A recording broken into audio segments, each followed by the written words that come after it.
Come closer, you who are drawn to the darkness. Gather near the fire and listen to the whispers carried on the salt-laced wind. Tonight, we do not speak of gentle things. We speak of the sea's cold heart, of vengeful spirits bound to tarnished gold, and of a greed that echoes through centuries. The ocean keeps its secrets well, buried deep in its unforgiving abyss where light fears to tread. But some secrets refuse to stay buried. They surface like forgotten nightmares, bringing with them the chill of the grave and the shadow of a long festering curse. This is one such tale, a story etched in blood and betrayal, forever tied to the Serpent's doubloons. The legend begins not with a pirate, but with a sorceress named Lyra. She was a woman of the old ways, her power drawn from the moon and the tides. Captain Elias Crow, a man whose heart was as black as the depths, sought her aid. He wanted his treasure to be unique, to bear a mark of power that none could replicate. He commissioned her to forge a special die for his mint. It was a beautiful, terrible thing, a coiled viper, its fangs bared, ready to strike. It was a symbol of his ship, the dreaded Serpent's Fang, and a testament to his own venomous nature. Lyra, blinded by false promises of respect and a share of his fortune, poured her magic into its creation. But Crow was a man of treachery, not promises. Once the die was complete, he had no more use for the sorceress. He betrayed her, leaving her to the mercy of his cruel crew. As her lifeblood spilled onto the cold stone floor of her sanctum, she uttered her final words. They were not a plea for mercy, but a curse of eternal vengeance. She condemned the gold, the captain, and any soul foolish enough to claim his ill-gotten wealth. With her dying breath, she bound her spirit to the very coins that would be struck with her viper stamp, ensuring her torment would be shared by all who touched them.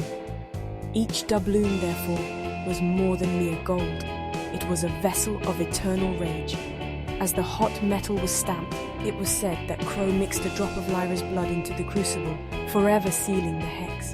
Every coin bore the image of the serpent, but it also carried the weight of a murdered woman's soul. They shimmered with a malevolent light, seeming to pulse with a faint, unnatural warmth. These were not simply pieces of eight. They were tokens of damnation, each one a promise of misery, a small, round key to a door that opened only into shadow and despair. Captain Crow, ignorant or perhaps simply arrogant enough to dismiss the whispers of his dying victim, amassed his cursed fortune. The hold of the Serpent's Fang overflowed with chests of the gleaming serpent-stamped gold. He sailed the seas as a king of thieves, his name a poison on the lips of every merchant and sailor from Tortuga to the Carolinas. The doubloons brought him immense wealth, but they also sowed discord and paranoia among his crew. Men would hear faint hisses in the dead of night. They saw serpentine shadows slithering in the moonlight that danced upon the ship's sails. The curse was already at work, coiling itself around the heart of the galleon. The year was 1717. A storm, unlike any the seasoned crew had ever witnessed, descended upon the Serpent's Fang. It was a tempest born of unnatural fury. The sky turned a bruised purple, and the waves rose like monstrous, watery claws, seeking to drag the ship down into the abyss. Sailors swore they saw a woman's face in the swirling clouds, her eyes burning with cold fire. The wind did not howl, it hissed, a sound that chilled the men to their very bones. It was Lyra's spirit, come to claim her final payment from the man who had wronged her so grievously. The mighty galleon, which had weathered countless naval battles and hurricanes, was torn asunder as if it were a child's toy. The masts snapped like twigs, and the hull groaned under the immense pressure of the vengeful sea. Captain Crow, screaming defiance into the storm, was the last to go down with his vessel. He was found lashed to the ship's wheel, his face a mask of terror, a single serpent doubloon clutched in his cold, dead hand. The ship and its cursed treasure plunged into the crushing blackness of the ocean floor, destined to lie in a watery grave for eternity. Or so it was thought. For decades, the sea held its prize. The Serpent's Fang became a ghost story, a cautionary tale told to frighten young sailors. The wreck lay silent, its treasure chests slowly being encrusted with the life of the deep. But the curse did not sleep. It waited. It lingered within the gold, a patient and potent venom. The sorceress's rage was not sated by Crow's demise. Her vengeance was meant for any who would dare profit from her pain, and the sea, in its own time, has a way of giving up its dead. The doubloons were waiting for new hands to touch them and new lives to ruin. Nearly a century passed. In 1803, a humble fisherman named Silas Croft was casting his nets off the Carolina coast when he snagged something heavy. It was not a grand catch of fish, but a single rotted chest, pried loose from the sunken galleon by a recent squall. Inside, gleaming amidst the decay, were the Serpent's doubloons. Believing himself blessed by Providence, Silas took the coins home. His joy was short-lived. That very night, a strange chill settled over his small cottage, a cold that no fire could warm. His family complained of hearing a constant faint hissing that seemed to come from the very walls of their home. Silas soon found his fortune turning to ash. His nets came up empty day after day. His boat sprung a mysterious leak that could never be patched. His neighbors began to shun him, whispering that he was followed by a long, thin shadow that moved even when he stood perfectly still. One moonless night, Silas was found in his boat, adrift at sea. His eyes were wide with a terror that could not be explained, and on his neck were 2 small puncture marks like a viper's bite, though no such creature was found anywhere near him. The doubloons had vanished, likely spent or lost, already spreading their poison elsewhere. A century later, in 1927, the age of exploration brought new technologies. A deep-sea diver named Alistair Finch, obsessed with the legend of the Serpent's Fang, finally located the wreck. He descended into the silent blue-black world, his searchlight cutting through the gloom.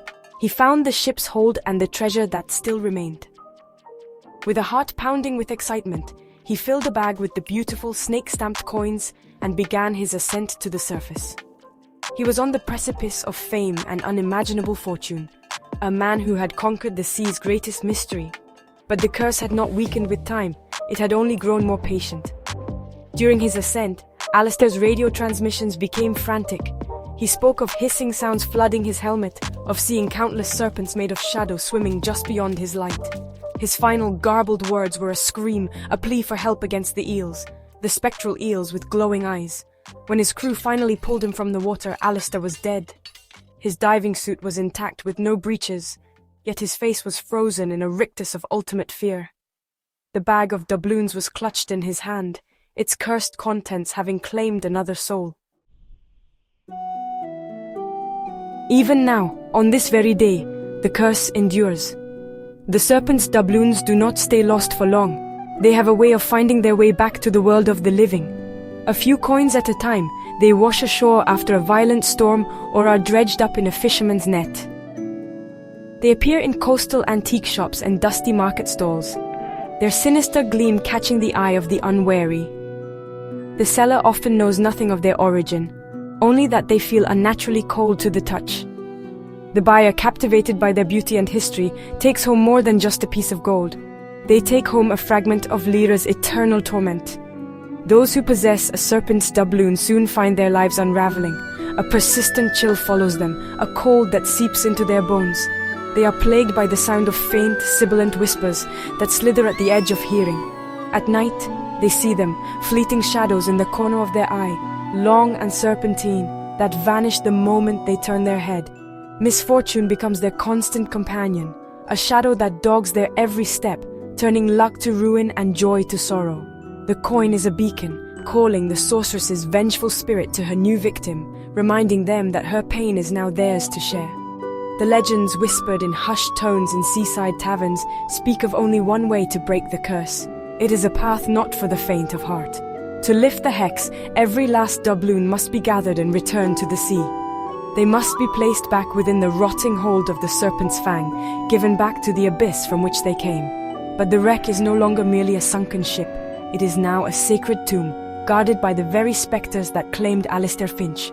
Spectral eels, with eyes that burn with cold ethereal light, now swarm the galleon, the phantom servants of the sorceress's will. And so, I ask you, as you sit there in the encroaching darkness, what would you do?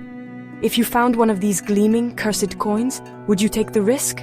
Would you gamble your soul for a fortune that promises only doom? Or would you heed the sea's ancient warning and leave the damned to their watery grave? The choice, my dears, is always yours. The shadows are full of choices. If you enjoyed this dark tale, be sure to like and follow for more stories from the edge of the known world. The night is long, and the whispers are waiting.